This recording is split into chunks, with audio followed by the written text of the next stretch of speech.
Yo, halo! Kali ini ada handphone yang jadi salah satu pelopor era smartphone di negara Jepang sekitar awal tahun 2000-an. Ya, udah pasti ini handphone canggih di masa itu dan langka banget di sini karena handphone ini tuh aslinya cuma ada di negara Jepang. Gak tau dah kenapa bisa nyasar ke sini. Oke, tahan dulu basa-basinya, mending langsung aja di unplastik. Nah, jadi ini adalah Motorola Foma M1000, sebuah smartphone yang dibuat untuk operator di Jepang, yaitu Docomo. Ini saya dapat fosilnya dari shopping, harganya itu sekitar 200 ribuan, dengan kondisi yang pastinya bekas. Terus kelengkapannya cuma unit handphone dan baterainya, jadi batangan lah. Tapi yang bikin saya tertarik sama handphone ini tuh selain langka dan canggih, dia pakai Symbian, sebuah OS yang populer banget waktu dulu, apalagi di handphone Nokia. Nah, kali ini saya cobain di handphonenya Motorola. By the way, ini baterainya ngapain dah ditempel ke handphonenya ya? Tapi ya udah deh, bisa dikletek aja. Secara desainnya memang handphone ini futuristik, kelihatan canggih, udah ala-ala smartphone atau ada DNA dari PDA alias Personal Digital Assistant.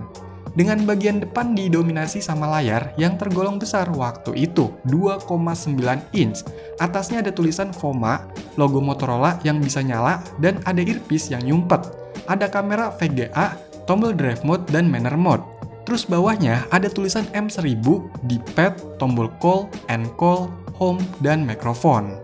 Kalau di bagian sisi kanannya, ini ada tombol voice recorder, switch buat kunci layar atau power, terus ada lubang speaker, dan ada port buat earphone yang ketutup kayak gini.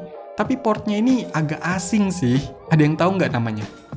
Lanjut, di sisi bawahnya ini ada port buat charge atau transfer data, dan ada sesuatu yang nyumpet, yaitu stylus. Bentuknya gepeng gini ya, dan bisa dipanjang pendekin. Terus di sisi kirinya ada tombol kamera, pengatur volume, dan lubang speaker lagi. Kalau di sisi atasnya, ini ada lubang buat gantungan gitu. Untuk bagian belakangnya, di sini ada kamera 1,3 megapiksel, ada logo Bluetooth dan Wi-Fi, terus ada logo Motorola lagi, tulisan NTT Docomo, sama tombol buat buka back cover yang ada tulisan M1000. Ini lumayan rame ya, embel-embel di sekujur bodi handphonenya. Bentuk handphonenya ini emang agak unik sih, jadi di bawahnya ini dia agak ngerucut dan ada lengkungannya gitu nih. Mungkin biar lebih nyaman kali ya di genggamannya, soalnya kayak ngikutin bentuk tangan pas ngegenggam. Tapi memang dimensinya ini lumayan bongsor, tebel banget, dan lumayan berat, padahal untuk bahannya ini didominasi sama plastik. Oh iya, untuk baterainya kayak gini, lumayan lebar nih, dan kapasitasnya itu 1600 mAh. Udah termasuk besar ya, dan kelihatannya sih masih aman buat nyalain handphonenya. Coba buka back covernya. Nah, dalemannya itu kayak gini, jadi di sini ada slot buat kartunya yang berukuran mini. Terus ada slot micro SD, yang kayak di handphone zaman sekarang ya. Dan ada keterangan Foma M1000, ada bahasa Jepang-Jepang gitu, terus handphone ini made in Jerman. Mantep nih. Oke, pasang baterainya dan coba dinyalain, semoga yes, langsung nyala.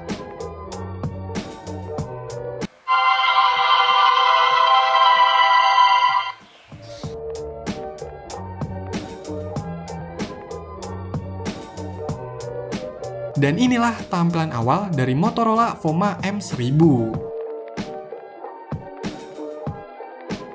Ya, jadi handphone ini tuh pakai OS Symbian 7.0 dengan interface UIQ v2.1.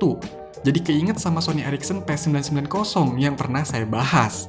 Cuma secara tampilannya ini udah diracik lagi sama pihak Motorola. Kalau cek di pengaturannya, handphone ini pakai versi 62.30.00J dengan RAM 32 MB, sedangkan internalnya tersedia sekitar 18 MB. Tapi kalau lihat dari speknya itu internalnya 24 MB. Terus untuk CPU-nya, handphone ini pakai TOMAP 1510, sama kayak di Nokia 7710. Layarnya ini TFT touchscreen 2,9 inch, masih resistif ya, jadi perlu pijitan ekstra atau pakai stylusnya. Handphone ini bisa pakai kartu GSM maupun CDMA, jadi dual mode gitu. Dan jaringannya udah 3G, tapi di CDMA-nya. Terus secara koneksi lainnya, handphone ini udah ada Bluetooth dan ada Wi-Fi-nya juga nih. Dimana pada masa itu, secara fitur konektivitasnya handphone ini tergolong mewah. Dan nggak lupa juga nih, fitur kamera belakang dan kamera selfie udah ada di handphone ini. Dan berikut ini untuk hasilnya.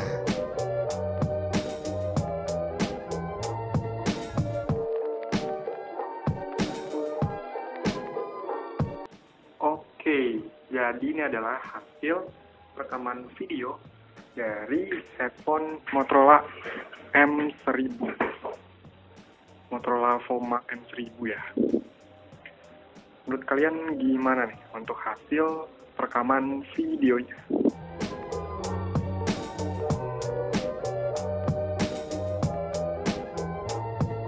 Dirilis pada tahun 2005, Motorola Voma M1000 ini merupakan ponsel kelas atas yang dirancang untuk pasar Jepang, di mana waktu itu baru-baru ada layanan jaringan 3G dari operator Docomo yang disebut Voma. Dengan teknologi yang canggih, didukung OS Symbian, jaringan 3G dan Wi-Fi, handphone ini bukan cuma sekedar alat komunikasi, tapi juga alat untuk bekerja, berselancar di internet dengan ngebut waktu itu, bahkan menikmati multimedia. Apalagi ini udah support micro SD, dimana pada masanya itu belum banyak handphone yang pakai memori tambahan sejenis. Lumayan banget nih buat yang nyimpen-nyimpen banyak video. Ya walaupun pemutar videonya ini masih terbatas ya, paling yang format 3GP. Ayo, kesukaannya siapa nih? Tapi udah lumayan lah, apalagi buat dengerin musik, karena speakernya ini udah stereo.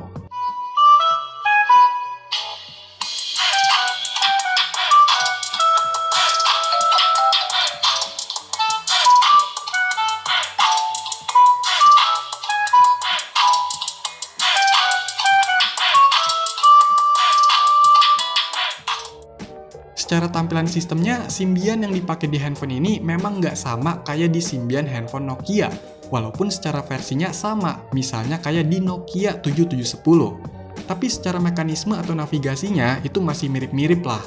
Untuk navigasinya, handphone ini tuh bisa pakai touchscreen maupun tombol, tapi kalau pakai tombol itu lebih terbatas. By the way, ini tombol navigasinya bukan semacam joystick ya, tapi berasa di pad, cuma ukurannya kecil aja.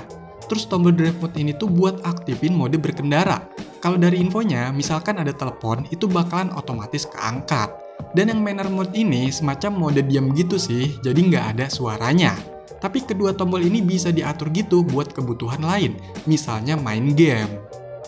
Nah, kalau buat ngetik, ini bisanya lewat virtual keyboard, macam QWERTY kayak gini, atau handwriting, yang macam nulis gitu.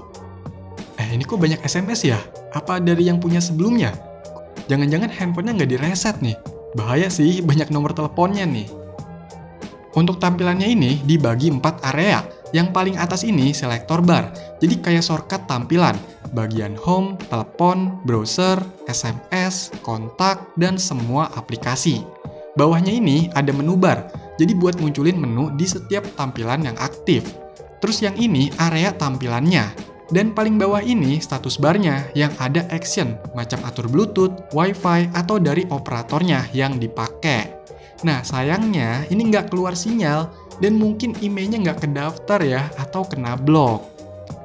Untuk semua aplikasi bawaannya ini lumayan banyak loh. Yang paling banyak itu dari kategori Office, atau buat produktivitas, karena memang handphone ini ditargetkan untuk kalangan bisnis atau pengguna profesional. Jadi bisa lah buat lihat-lihat atau edit tipis-tipis dokumen gitu. Untuk aplikasinya juga ini masih bisa ditambah seperti OS Symbian lainnya.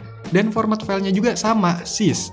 Tapi nggak sembarangan bisa diinstal di handphone ini, karena aplikasinya harus yang sign dan khusus Symbian UIQ sesuai versi di handphone ini. Jadi nggak asal Symbian gitu. Dan menurut saya, untuk aplikasi Symbian UIQ ini lebih terbatas dibanding Symbian lainnya. Apalagi sekarang udah susah banget nyariin artefaknya. Kalau dulu sih handphone ini punya semacam market aplikasinya sendiri yang disediain sama Docomo. Kalau sekarang udah ketebak lah ya, udah almarhum alias meninggoy linknya.